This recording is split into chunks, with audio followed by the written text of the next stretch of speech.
Jai Jagannath viewers.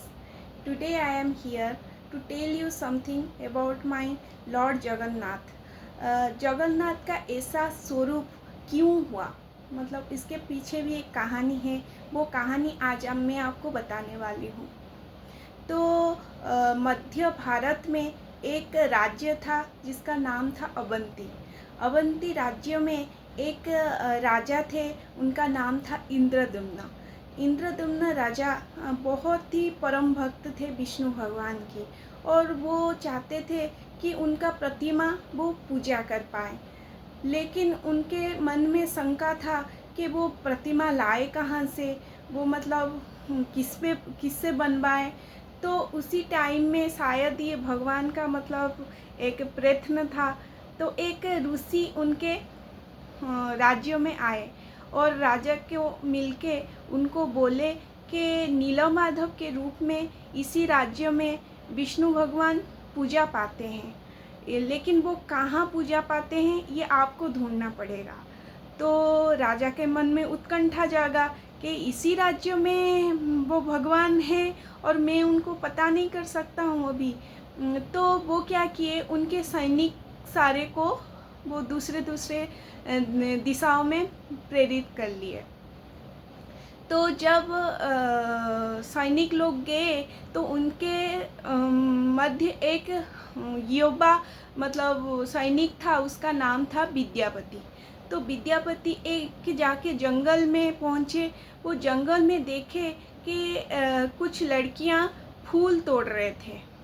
तो वो उनसे पूछे कि आप इतने घने जंगल में फूल क्यों ले रहे हो।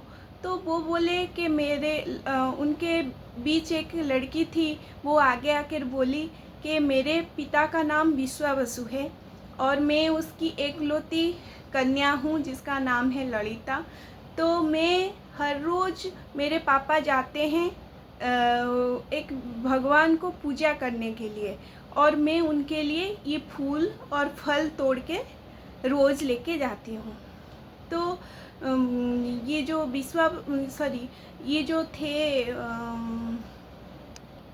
विद्यापति थे, वो बोले कि मैं उनको मिल सकता हूँ क्या, वो मतलब भगवान को मिल सकता हूँ क्या।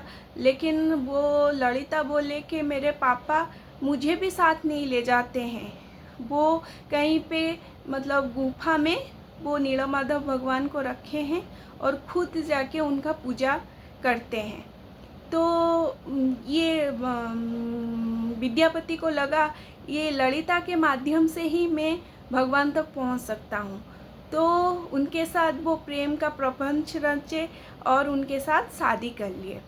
तो एक दिन विद्यापति ने जिद पकड़ लिए कि उनको भगवान को दर्शन करना है। लेकिन ललिता के पिता जो थे विश्वावसु, वो बोले कि मैं आपको ले जा सकता हूँ, लेकिन एक शर्त में, मैं ऐसे ही आपको नहीं ले जा सकता हूँ मेरे भगवान को दिखाने के लिए। तो आपको पहले आपके आईज पे एक पट्टी बंधा जाएगा और फिर वहीं पे जाके मैं आपका पट्टी खोलूँगा।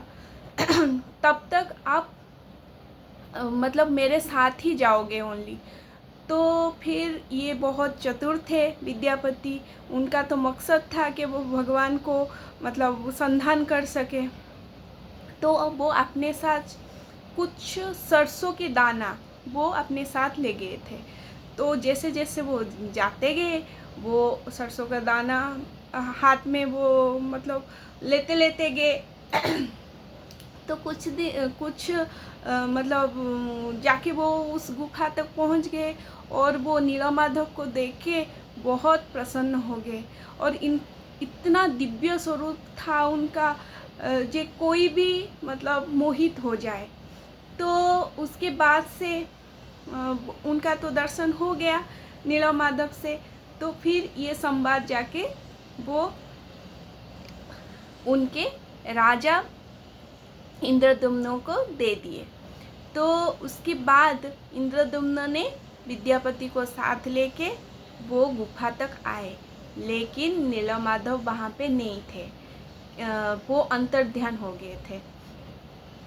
तो फिर उनको शून्यवाणी हुआ कि मैं यहाँ पे और पूजा नहीं पाऊँगा, मैं एक लकड़ी के रूप में आपको समुद्र में मिलूँगा और आप उसका मूर्ति निर्माण करके मुझे पूजा करना। तो इनके मन में तो आस था कि वो भगवान तक पहुंच गए और उनका दर्शन नहीं मिल सकता, वो कैसे दिखते हैं उनको तो पता नहीं। तो फिर वो जब लौट के जा रहे थे, सच में उनको एक लकड़ी दिखा, मतलब वो नीम दारू का एक लड़की मतलब तैरता हुआ आया किनारे में। तो उस लकड़ी को मतलब कोई नहीं हाथ लगा सके।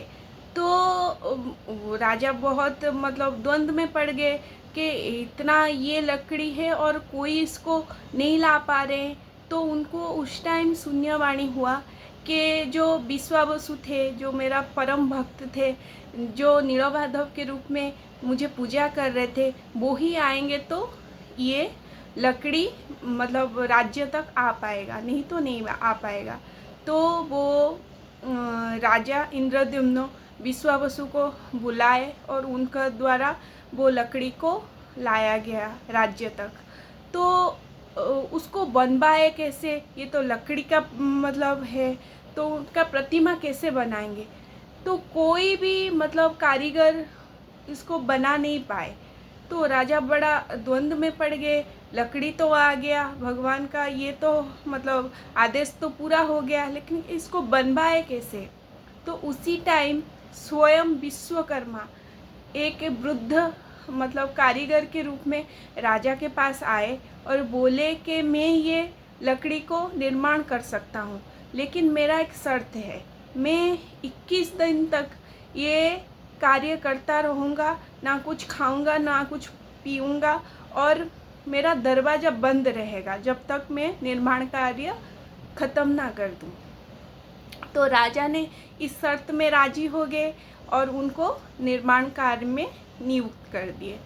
तो इंद्रद्युम्न राजा के जो रानी थे वो बहुत गंभीर हो गए, क्योंकि वो तो एक वृद्ध थे और मतलब 21 डेज तक ना कुछ खाए ना कुछ पिए, वो एक कमरे में रहेंगे।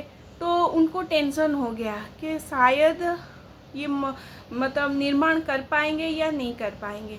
जब 12 दिन हुआ, वो उस कमरे से कुछ भी आवाज़ नहीं आया, मतलब घर में वो निर्माण कार्य हो रहा था। तो उनको संदेह हुआ शायद उनको कुछ ना हो जाए, वो तो बहुत वृद्ध थे, ऊपर से कुछ खाए पिए नहीं है। तो फिर वो जाके वो दरवाज़ा खोल दिए। अब जब खोल दिए वो दरवाज़ा, तो देख रहे हैं 3 भगवान हैं, लेकिन वो पूरे नहीं हैं। तो ये दृश्य देख के मतलब राजा और रानी दोनों चकित हो गए कि ऐसे कैसे बन गया, जो आधा अधूरा बन गया है, और वो भयभीत हो गए, शायद हमारे तरफ से कुछ गलती हो गया।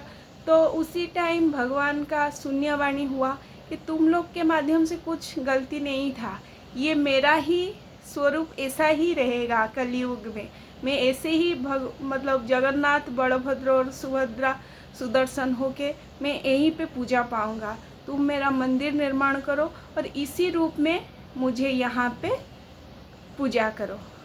तो उसी दिन से मतलब जब भगवान जगन्नाथ, माता सुभद्रा और बलभद्र ने उसी रूप में पुरी में श्री मंदिर में आज तक पूजा पाते आ रहे हैं। अगर इस कहानी से आपको कुछ सीखने के लिए मिला होगा या जगन्नाथ के बारे में कुछ जानने के लिए मिला होगा, तो इसके लिए मैं बहुत आभारी रहूँगा। जय जगन्नाथ, जय जगन्नाथ, जय जगन्नाथ।